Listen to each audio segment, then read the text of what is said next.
তো guys, Indian football প্রেমীরা যেটার জন্য অপেক্ষায় ছিল সেই দিনটা চলে আসছে গাইস। তো খালিদ জামিলের তরফ থেকে ইউনিটি কাপের জন্য 26 প্রবাবল স্কোয়াড অ্যানাউন্স হয়ে গেছে। তো এই স্কোয়াডে অনেকেই নতুন নাম এবং অনেক তরুণ প্লেয়ারগুলো খুব সুযোগ দিয়েছে, এবং এই 26 জনের প্রবাবল স্কোয়াডে কারা কারা সুযোগ পেয়েছে তাদের কথা একটু বলবো এবং তাদের ব্যাপারে একটু আলোচনা করব।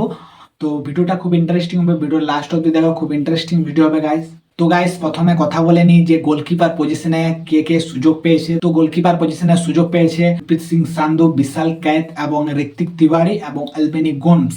তো গাইস, এই চারটা গোলকিপার সুযোগ পেয়েছে এবারে সিজনে। বিশাল কায়েত দারুণভাবে পারফরমেন্স দেখাচ্ছে এবং গুরপ্রীত সিং সান্ধুকে তো এই সিনিয়র টিম তাকে ছাড়া ভাবতেই পারে না, গুরপ্রীত সিং সান্ধু ছাড়া। তো এখানে ঋত্বিক তিওয়ারিও সুযোগ পেয়েছে, এখন দেখা যাক যে মেন স্কোয়াডে তাকে রাখা হচ্ছে কিনা, এখন সেদিকে দেখান। এবং এলবিনো গোমসও সুযোগ পেয়েছে। তো ঠিকই আছে, গোলকিপার পজিশনে বেশি কিছু কথা বলছি না, গোলকিপার পজিশনে ঠিকই আছে সিলেকশন।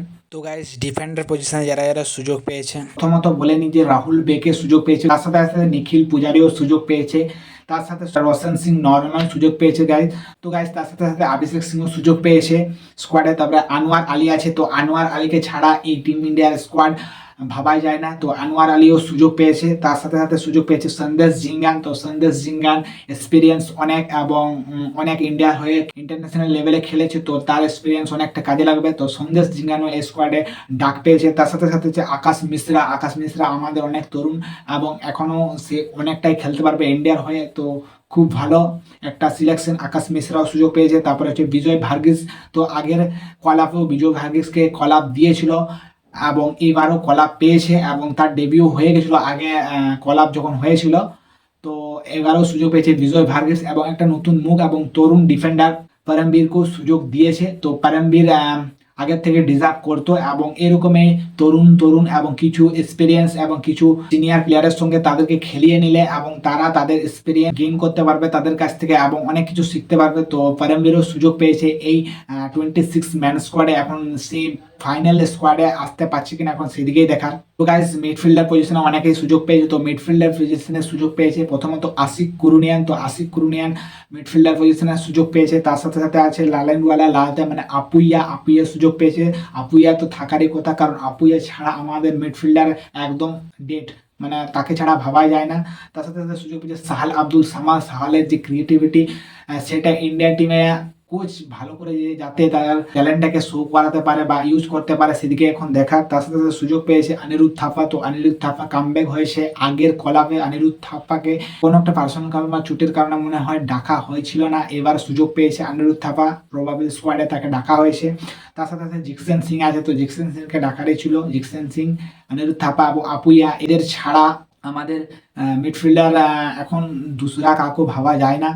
তো তার সাথে তার সুযোগ হয়েছে নৌফল। তো গাইস, নৌফলকে ফাইনালি কলাপ পেয়েছে নৌফল। অনেকেই বলছিল আগের যে আমাদের এশিয়ান কাপ কোয়ালিফায়ার ছিল সেখানে নৌফলকে ডাকা হয়নি, তো এবার নৌফলকে ডাকা হয়েছে অনেকেই বলছিল।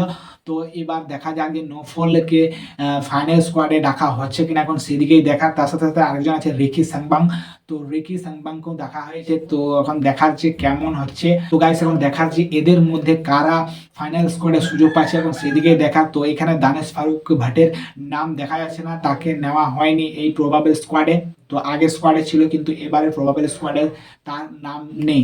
তো গাইস, ফরওয়ার্ড পজিশনে অনেকগুলো নাম দেখতে পাচ্ছি। তো ফরওয়ার্ড পজিশনে যারা যারা সুযোগ পেয়েছে তারা হচ্ছে রায়ান উইলিয়ামস। তো রায়ান উইলিয়ামকে নেওয়ারই কথা, কারণ রায়ান উইলিয়াম অস্ট্রেলিয়ার সিটিজেনশিপ ছিল, আমাদের ইন্ডিয়ার সিটিজেনশিপ নিয়েছে ইন্ডিয়ার হয়ে খেলার জন্য, তো তাকে ডাকাই ভালো এবং অনেকটাই আমাদের বাকি প্লেয়ারগুলোর থেকে অনেকটা স্ট্রং টেকনিক্যালি এবং ফিজিক্যালি এবং স্কিল ওয়াইজও দারুণ। তো রায়ান উইলিয়ামকে ডাকা হয়েছে। তার সাথে সাথে আছে মনবীর সিং। তো মনবীর সিং, তো গাইস মনবীর সিংকেও ডাকা হয়েছে। তার সাথে সাথে আছে লিস্টেন কোলাস। তো লিস্টেন কোলাসকেও ডাকা হয়েছে।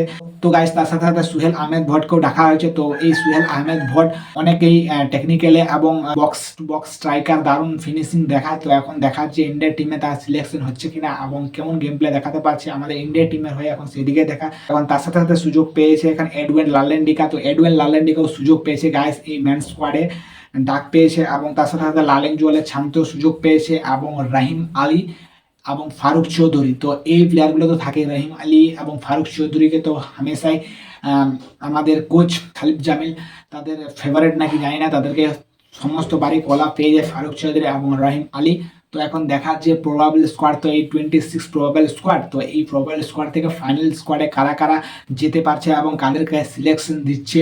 তো সেদিকে দেখা, কিন্তু পরমবীর এবং নৌফল যাতে স্কোয়াডে থাকে, সিনিয়র প্লেয়ারগুলোর কাছ থেকে কিছু শিখতে পারে এবং তাদেরকে যাতে এই ইউনিটি কাপে যে দুটো ম্যাচ হবে আমাদের, সেখানে যাতে গেম টাইম পায় এবং স্ট্রং টিমের সঙ্গে যাতে আমরা তাদের স্পিড ব্যবহার করে কিছু পজিটিভ রেজাল্ট যাতে আনতে পারে, এখন সেদিকে দেখা। তো ইউনিটি কাপ আর কিছুদিন আছে বাকি, তো তোমাদের কি মনে আছে এই ইউনিটি কাপে আমাদের ইন্ডিয়া টিমের রেজাল্ট কি হতে পারে? আমরা কি কিছু মিরাকেল করতে পারি? জামাইকার মতো টিমকে আমরা কি কিছুটা ভালো রেজাল্ট নিয়ে আসতে পারি? এখন সেদিকে দেখার। তো এই ইউনিটি কাপে আমরা দুটো ম্যাচ খেলবো। তো প্রথম ম্যাচটা 27 মে, তো কেউ মিস করবে না গাইস।